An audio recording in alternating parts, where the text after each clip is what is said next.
Welcome back, students. We are continuing the answer key for the simple machines practice problems in 112. We are now working on the pulley system. Okay, so with the pulley system, we have a construction crew lifts approximately 560 pounds of material several times during the day from a flatbed truck to a 32-foot rooftop. A block and tackle system with 50 pounds of effort force is designed to lift the materials. What is the required actual mechanical advantage? Okay, so we don't need to draw a picture for this. We can just say AMA, right? Same formula we've been using, FR over FE. Now let's substitute that in, AMA. All right, the force that we are resisting is this 560 pounds. And the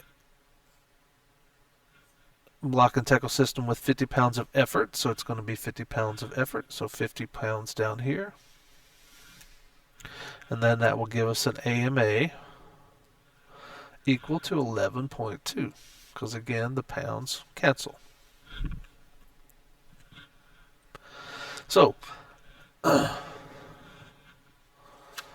many supporting strands will be needed in the pulley system?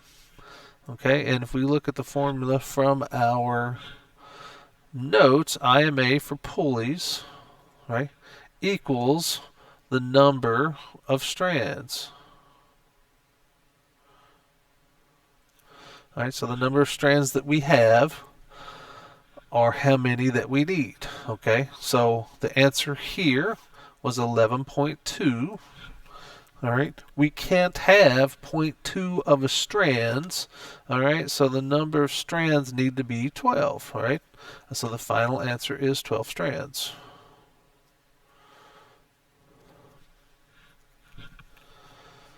All right, and again, what we're talking about with strands, right? You have a set of pulleys, right, and then there is a rope, right, that runs down, but then there's a rope that connects these two, right? And so I pull down on this one, and that causes this to rise, right? This is a strand, strand 1. This is strand 2. Okay, so this will give me a mechanical advantage of 2 because I have 2 strands. So a block and tackle system with 9 supporting strands is used to lift a metal lathe in a manufacturing facility. All right, don't get caught up in what a lathe is. We'll talk about that later. It's not important to this question. Okay, so don't get distracted by the things that are distracting. The motor being used to wind the cable in the pulley system can provide 100 pounds of force. What is the mechanical advantage of this system? Okay, so IMA equals number of strands.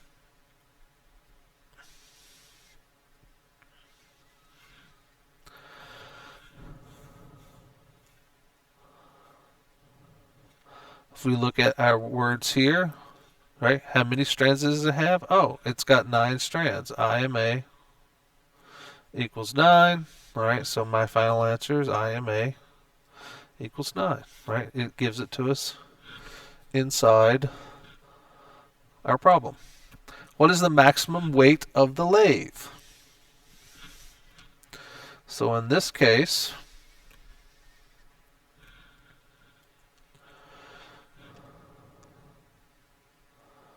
all right, when we look at our formulas, all right, what is the maximum weight of the lathes?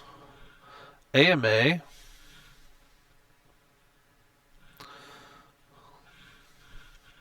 we're going to know, all right, that we have IMA. All right, that's going to equal, in this case, AMA. And that's going to equal FR over FE. Okay. And then, and this may be a little bit of a leap for you, but we'll walk through it. Okay. So using the information that we have, all right, we know we have 9 strands for the IMA, ideal mechanical advantage, right? That's going to equal FR over FE. So FR, which I don't know, over 100 pounds.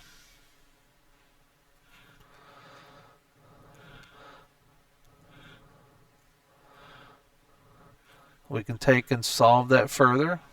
I need to get rid of this 100 pounds here, so I'm going to multiply by 100 on both sides. When I do that, I get 9 times 100 pounds. And that's going to equal 900 pounds. So FR equals 900 pounds.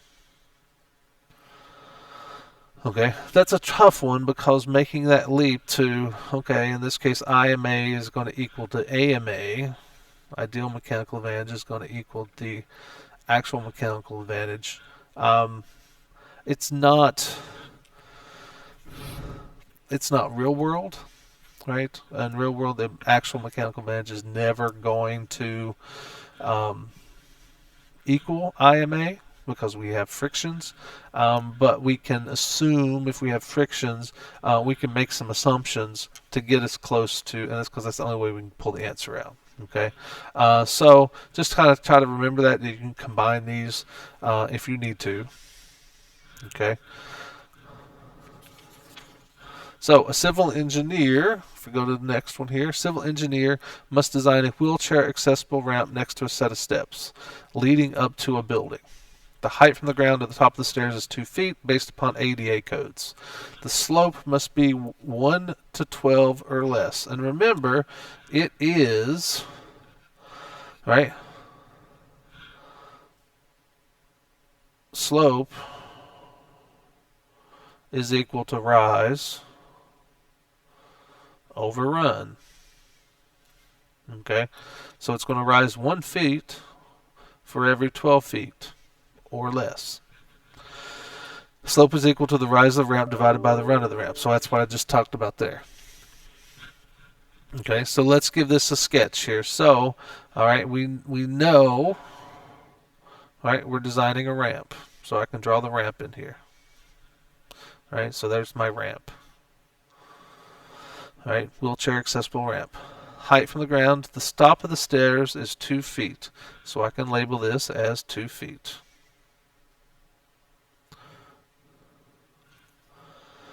Based upon ADA codes, the slope must be 1 to 12 or less.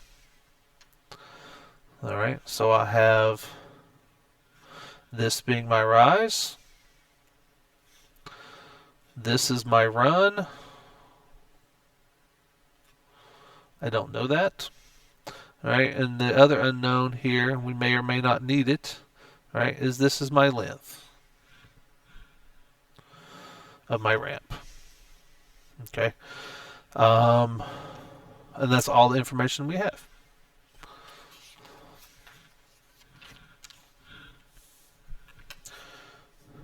Using the ADA code, which we pull it from our notes, was 1 to 12. Rise over run. What is the minimum allowable minimum? Might want to underline that, allowable length of the ramp base. All right.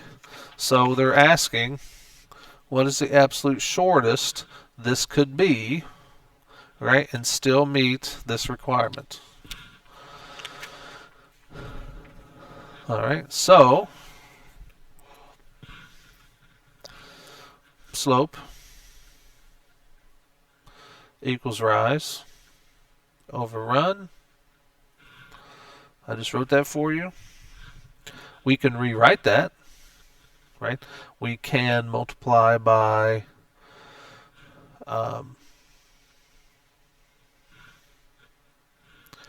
we need to find run, right? Because we want to know the minimum allowable length of the ramp base, and again, that is run.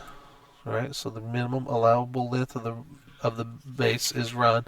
So I can rewrite that. You can do the math, but I can rewrite that as run is going to equal rise divided by slope. If you don't know how I got there. You talk to your math teachers, talk to me, right? But basically, I divided by slope and multiplied by run, okay, to get this over to this side and the run up to the top, okay? So when I substitute in, this is going to be my rise of 2 feet, and my slope cannot be any different than 1 to 12, so I can write that as 1/12. All right, so this is equal to 1/12. Same as before when we got 3, and I was like, hey, that's really 3 to 1, right? Or 3 to 1. So 2 feet over divided by 1/12. Okay, if it makes you more comfortable, punch this into your calculator, right? But basically, when you have this, you're going to just multiply by 12, and we're going to get the final answer of the run is equal to 20 feet, 24 feet. All right. So again, you could take 1 divided by 12, put that in your calculator, all right, and get the number, and then divide that into 2. Or you could just know that when I'm dividing by a fraction, I can invert it and put it up top, put 12 up top, and just multiply through. Whatever works for you in the math that you've done for years and years. All right, using the known height and calculated base length. All right, so I know this. I now know because of this. All right, what is the length of the slope? Okay, so this is not anywhere in the notes that I've given you, because at this point in time you should be able to know, okay, if I have a triangle and I know side A and I know side B, then I know how to get side C, right? And if you remember, that's the Pythagorean theorem of a squared plus b squared is equal to c squared. Okay, so let's substitute that in and solve it. So we know in this case A is going to be 24 feet.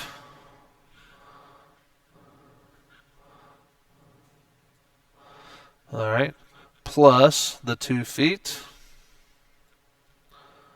is going to be equal to the answer that we are trying to determine, which in this case is going to be L, right, is length. So we need to square all of these. All right, and if we do our math properly, right, we can take the square root of all this. Okay, so then we get L is equal to square root of 24 squared plus 2 squared, or 4, right? I don't know what 24 squared off the top of my head is. If you go and punch that into your calculator, you are going to get a length of 24.14 feet. Okay, so 2 times 2, 24 times 24. Take the square, add those together, take the square root.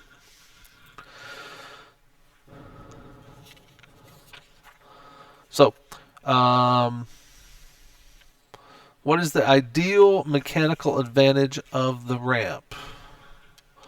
All right, so IMA from our notes is equal to the length of the slope divided by height. Length times slope divided by height. All right, so our mechanical advantage is going to equal to 24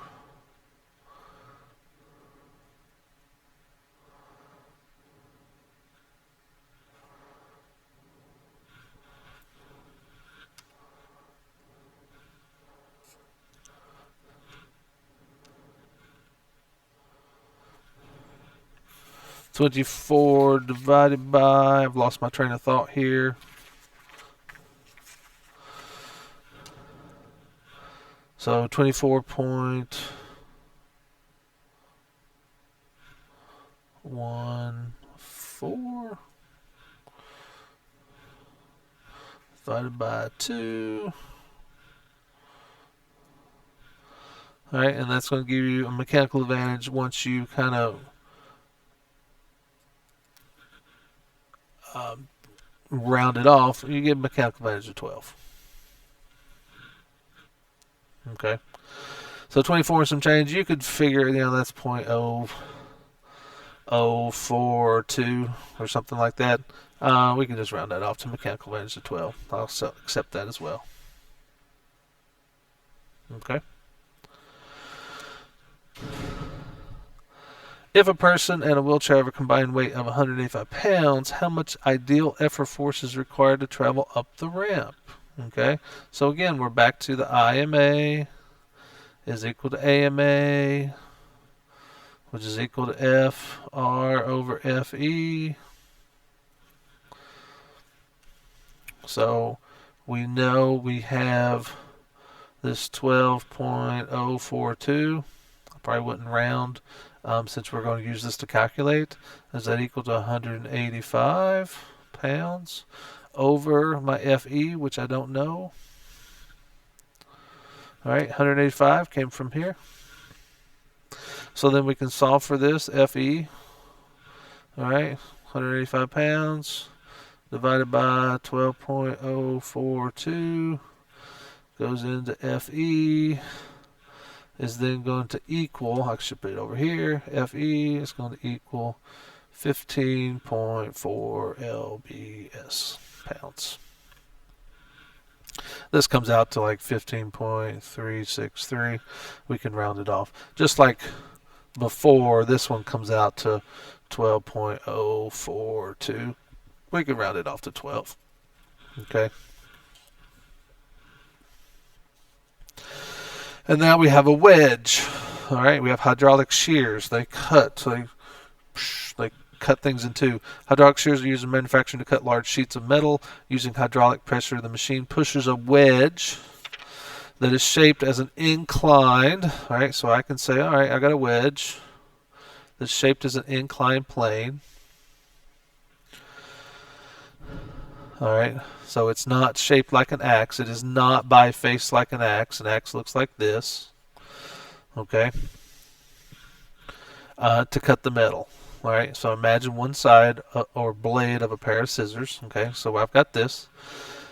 In this problem, a shear has a 1/4 inch thick cutting blade.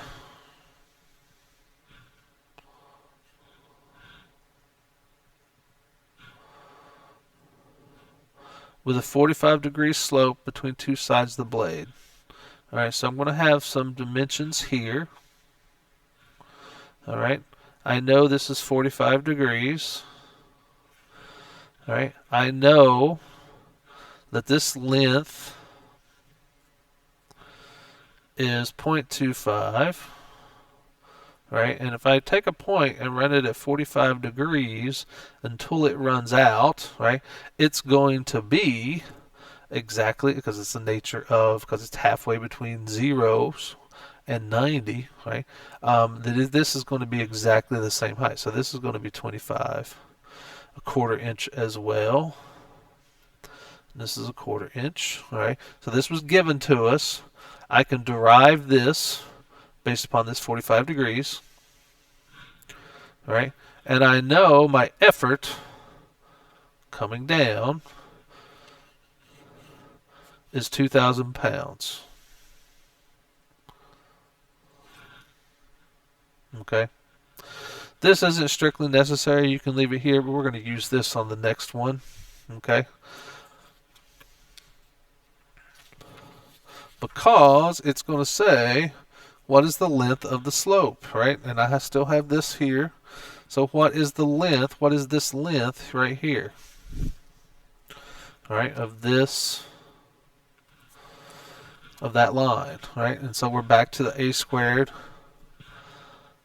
Pythagorean theorem, plus b squared equals c squared. All right, and I'm not gonna write it fully out, right? I got a 1/4 inch squared plus 1/4 inch squared is equal to the L squared. All right. So then your L is going to be the square root of 0.25 squared plus 0.25 squared. Okay, and then that's going to give us an L of, and I'll round it off, of L is going to equal 0.354. Okay, so again, the only tricky part there was knowing, right, that if this is at 45 degrees, right, if this distance is 1 inch, then this distance is going to be 1 inch. This distance is 2 inches. This is always going to be 2 inches. Okay, so just the way 45 degrees work, because they're not 0, and they're not 90. They're halfway between. Okay. What is the ideal mechanical advantage of the wedge? Okay, so all we have to do is do our IMA is equal to length perpendicular to height. Right. So what's my length? Divided by height. IMA is equal to 0.25 divided by 0.25. So again, and that's going to equal, IMA is going to be equal to 1. Okay, so again, go back in the notes and look at the lecture, okay, for this, where we talk about what is ideal mechanical advantage for a wedge, right? And we talk about this length that's perpendicular to the height. Okay, so if my height is here, all right, it's not asking me for this length. Okay, it is asking, oops. All right, so this is my height. All right, I need the length that is perpendicular to the height. Okay, so 90 degrees to that is going to be this. Okay, so when you calculate the length, don't calculate the length here. Okay, it's where it's perpendicular to the height. All right, so here's my height. What's 90 degrees to that is going to be this side of your triangle. Okay, and that changes around because you need to know the definition. It's the length that's perpendicular at the height. Okay, now we're moving on to the machine screw. All right, and we're getting really close to being done, kind of, sort of. All right. So machine screw. We have a 7/16 nut driver with 1.5 inch diameter handle is used to install a certain bolt into a robotic arm. Okay, so I've got a driver, a screwdriver. I'm going to draw a screwdriver.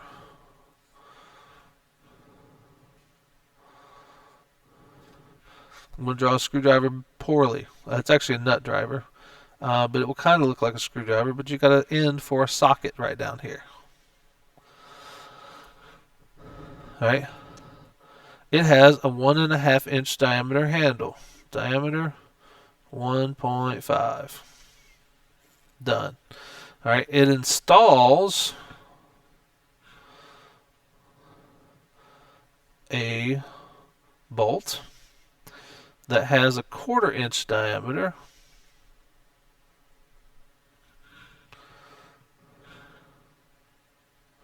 All right, with, all right, 20 threads per inch. All right, we get that from that 20 UNC.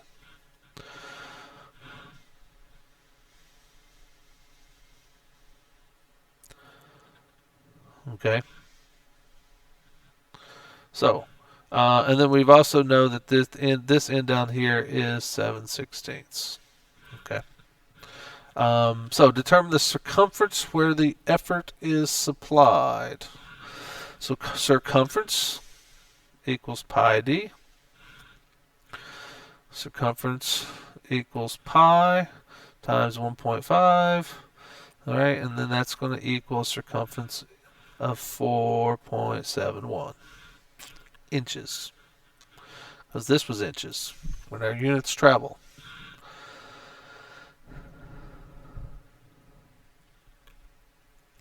Determine the pitch of the screw. Okay, we talked about in the lecture what the pitch was.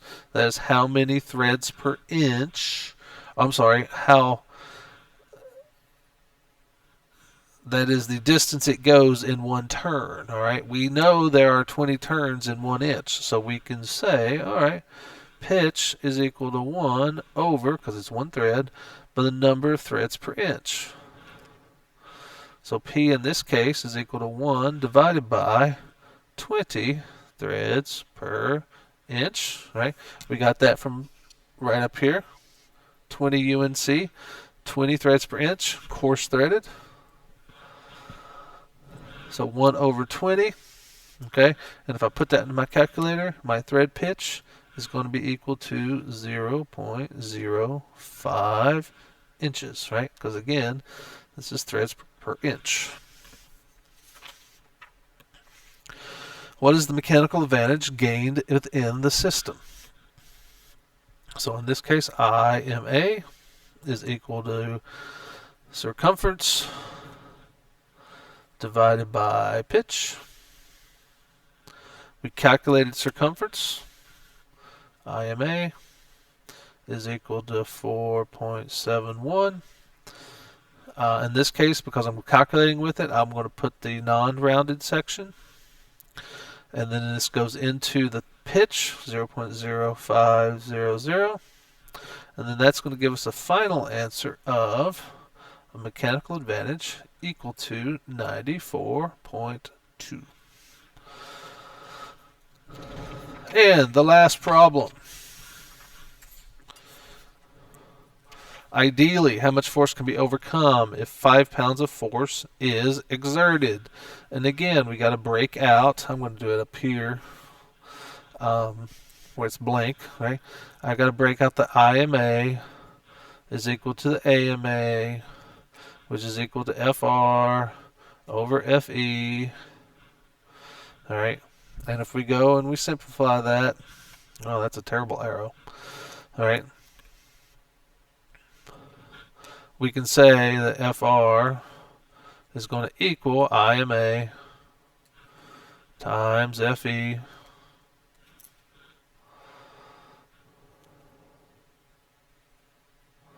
All right, all I did was rearrange this to solve for what I'm looking for.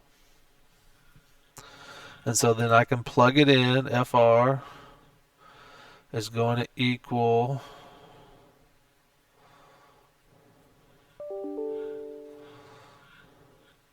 94.248. Sorry, I had to read off the calculator. Times 5 pounds. So mechanical advantage times the effort force, 5 pounds of effort force. So that's going to be a resistance force equal to 471.2 pounds. And that's it. That's all of the items on Simple Machines Practice. So I hope this is helpful to you.